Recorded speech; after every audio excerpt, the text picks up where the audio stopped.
kilalanin ng Panginoon sa ating pong buhay. Na siya po yung dakila at siya po yung ating pong tagapagligtas. Amen? At ngayon pong oras na to, ihanda na po natin. Siyempre, dapat kagabi pa nga lang po, ready na tayo. Tama? Yung isusuot, ano ba yung isusuot natin, ano yung nakaplansya na ba, di po ba? Hindi yung nangangarag tayo sa umaga. Kaya po, kailangan talaga na tutuunan po yung maayos po yung ating puso, yung ating isip, ano man po yung struggle na ating dinadala ngayon, wala po itong dapat maging hadlang para sa pagkilala at paglapit natin muli sa ating Panginoon. So, ready na po ba? Ang atin? Okay? So, palakpakan nga po natin ang Lord.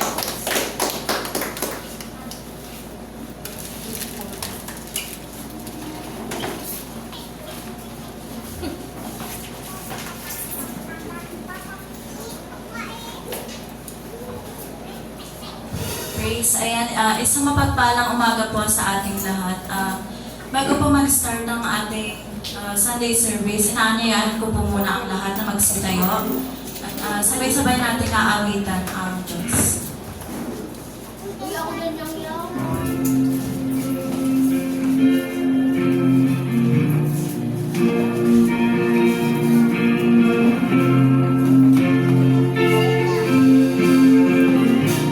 Let's open our hearts and our minds as we worship God.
sama-samang magpuri, sumamasayo.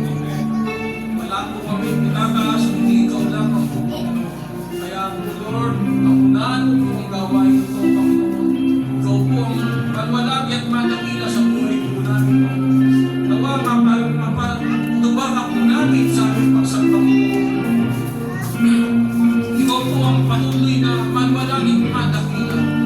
Patawarin mo po kami sa lahat ng aming pagkulang sa iyo, Panginoon. Makalinisin mo kami sa lahat ng karunyang nakikilaw sa amin, sa isip, sa utat, sa gawain, manto, hindi Lord, makalinisin mo kami. Kung may karapat dapat po kaming tumingin at magpuri sa iyo, Panginoon. Kung may karapat dapat po ang pagmamaral namin sa iyo, Lord. Salamat po, Lord, sa patawad na pinagkalaw sa amin. Salamat po sa pagmamahal na patuloy na pinaparanas. Salamat po sa magandang buhay na patuloy na pinagkakalaw sa amin. Lord, pagpalain mo yung bawat isa. Ikaw po ang nakakalang, nakalagayan ng bawat isa. Patagpuin mo po, Panginoon. Maranasan po ng bawat isa ngayong Panginoon. Yung kilos ng pananubis. Maranasan po namin yung kalakas ang bigay ng Espiritu. At ang pag-ibig mo na nagdadaling sa iyo, Panginoon. Ang i-insist mo sa aming mga puso. Lord, salamat po, Panginoon. Itinataas din po namin sa iyo, Panginoon. Lahat po ng tatayo para maguna sa gawain ito, Panginoon. Sa pulang ng mga pastor, Lord. Itinataas po namin sa iyo. Patuloy na pagpalain mo po, Panginoon, yung mensahe kanyang iniready, Panginoon, na nagaling sa iyo, Panginoon, at iyahanin para sa amin, Panginoon. Na ang salita mo ito ay bigyan sa kapan mo po ng kapangyarihang nagmumula sa iyo, Panginoon. Yung double na hindi mo ipagkaloob sa kanya, Panginoon, na upang mga salita mo ito, Panginoon, na aming marinig, Panginoon, ay hindi lamang po namin marinig na walang nakakulang pagpus ang mga salita mo ito, Panginoon, na siyang magbibigyan ng kaalihan sa amin. Upang patuloy kami maglingkod sa iyo, patuloy kami isunod sa iyo, patuloy ka namin maparangalan sa aming buhay, Panginoon, at patuloy na ikaw po ang makita sa buhay po namin. Mga salita mo ito, bumago sa aming mga buhay, Panginoon. Mga salita mo na magpapalakas sa aming pananapat at paglilingkod sa iyo, Panginoon. Lord, ikaw po ang maparangalan sa aming kalagitnaan. Kaya Lord, pagpalayo mo po aming pastor, Panginoon. Ikaw po ang magpuna sa kanya, Panginoon. Ibago mo siya sa iyong lipunan, Panginoon. Ikaw po ang makita namin sa buhay niya.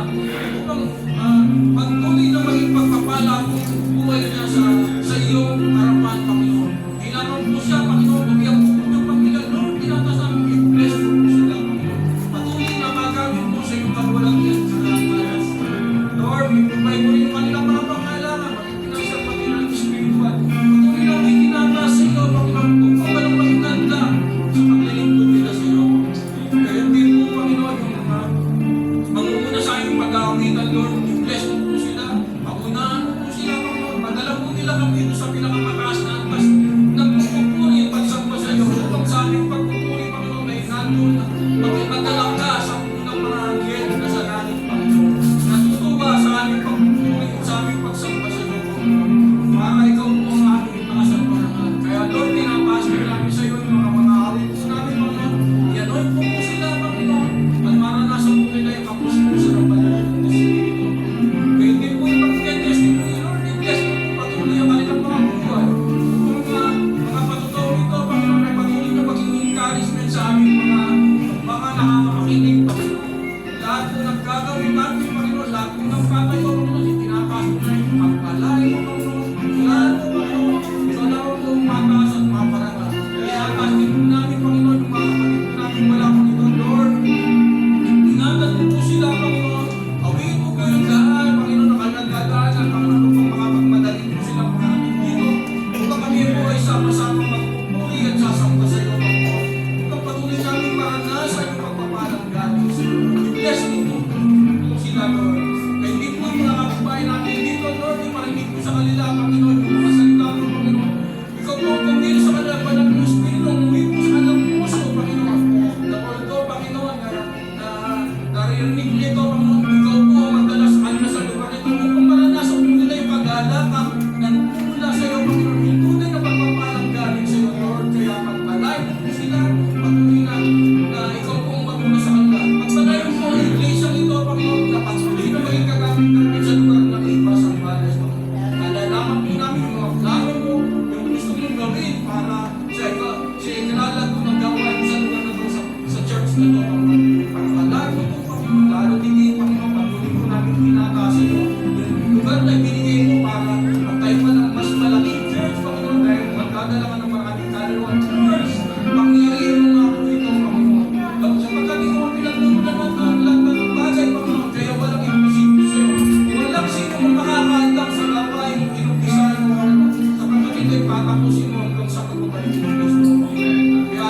praise song po, ibigay po natin ang pinakamataas na papuri at pagdakila sa ating Diyos.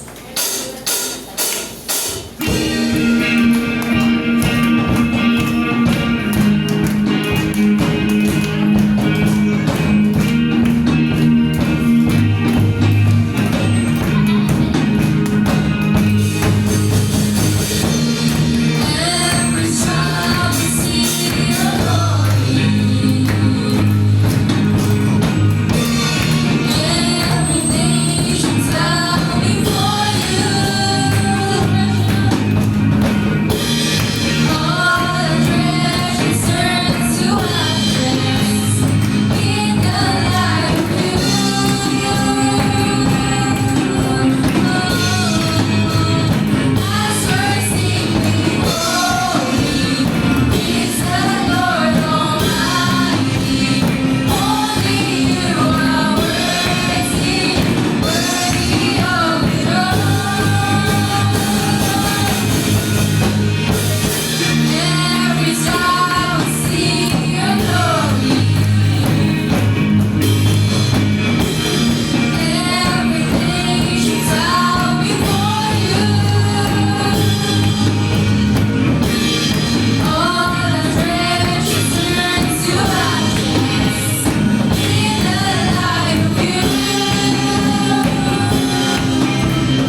ang maitaas at maidakila, Panginoon, na ang kinupo namin ang tagumpay, Panginoon, sa service na ito, Lord God. Tinataas ka po namin, dinadakila, Panginoon. Ito po ang aming samang dalangin sa matamis sa pangalan ng Inoong namin sa Jesus. And everybody will say, Amen.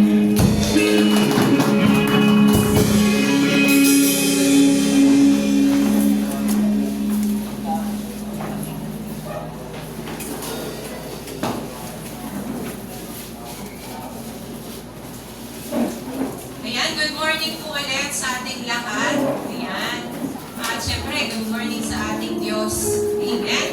At salamat po dahil pantay na po yung bangka. Kasi kanina po, wala akong tao dito. Nandito mo lahat. So, salamat po, parihin ng Lord dahil alam po natin na ang Diyos may gagawin po ngayong araw na to. Amen. At kanina po, di po ba pag umaawit tayo, di ba kung nanamnamin po natin yung mga awitin na patuloy na nagpapakilala kung sino yung Diyos natin. Amen? At habang yung po ninanamnam natin, mas nakikilala natin siya. At alam niyo po yung tunay na magpapatatag sa'yo na hindi ka naaalis o mas lalo pang tatatag yung pananampalataya mo sa Kanya. Amen? At ngayon po, nandun po tayo sa ating pong paraan po ng pagsamba sa Panginoon sa pamamagitan po ng pagpapatotoo. Di ba, yung ensayo po, habang tumatagal po tayo sa Panginoon, dapat po, di po ba, mas nakikilala natin ang Diyos? Tumataas po ba yung pagtingin natin sa Kanya? Kasi pag hindi daw po tumataas yung pagtingin natin sa Kanya, saan po tumataas yung tingin? Sa sarili natin. Kaya po, patuloy po na dapat po ay patuloy natin itinataas yung Diyos sa buhay natin.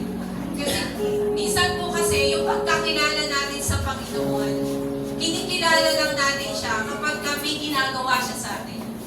At para po sa tao, kapag kami ginawang mabuti, nakikilala natin siya, ay yan, ganyan siya. Mabuti siya. O, di po ba? Pero kapag wala na po bang ginawa ang Diyos, nananatili po ba yung pagtingin natin sa Kanya na gano'n siya? Alam niyo po, araw-araw, pinuprove po ng Diyos na ang Diyos po, mabuti po siya. Amen? At ngayon po, ako po nagpapatotoo. Kasi po nung last Saturday, hindi po ako talaga nakasama doon sa prayer. Pero wala po kasing gawain naman talaga na ina-excuse ko. Unless talagang, alam niya ni Lord. Kaya lang nung time po na yun, parang kakaiba na po yung sakit ng ulo ko. Diba? Sabi ko, sa prayer meeting nga po, di po ba na ano ko na yun noon, na sabi ko parang kakaiba. Tapos nagpaano po ako, nagpa-BP. Alam, 1:30. Di sabi ko, baka po galing po kasi ako sa labas. Sabi ko pa. Tapos po, sige po, ulitin natin mamaya. Aba, lumaas pa, 1:40 na. Lalo na ako kinabahan. Ano nangyari? Normal po ako lagi. Sabi ko. Pero may kakaiba na po kasi nangyari sa akin. Buti na lang po, maaga po yun. Sige, diretso na akong magpalab. Tapos po, sabi ko, kaya ko pa ba? Siguro pagbalik ko na lang, matagal pa, medyo matagal po ang result eh. So sabi ko, pagbalik siguro, doon na lang ako magpa-check up. Pwede pa akong makasama. Pero hindi ko na po talaga kaya. Hindi ko po talaga kaya. Kaya sabi ko, dito na lang muna ako sa bahay. Tapos, nagpipray. Tapos maya-maya, sabi ko, balik na ako. Tapos nakita ko po, mataas po yung cholesterol ko. So, binigyan na po ako, diretso na rin po ako sa doktor. Sabi, nagbigay na siya ng mga gamot. Sabi ko, Lord, ano itong nangyayari? Matanda na ako talaga. Kailangan tanggapin na matanda na. Pero ang sabi nga po, huwag mo tignan yung Lord, bakit dati okay ako? Bakit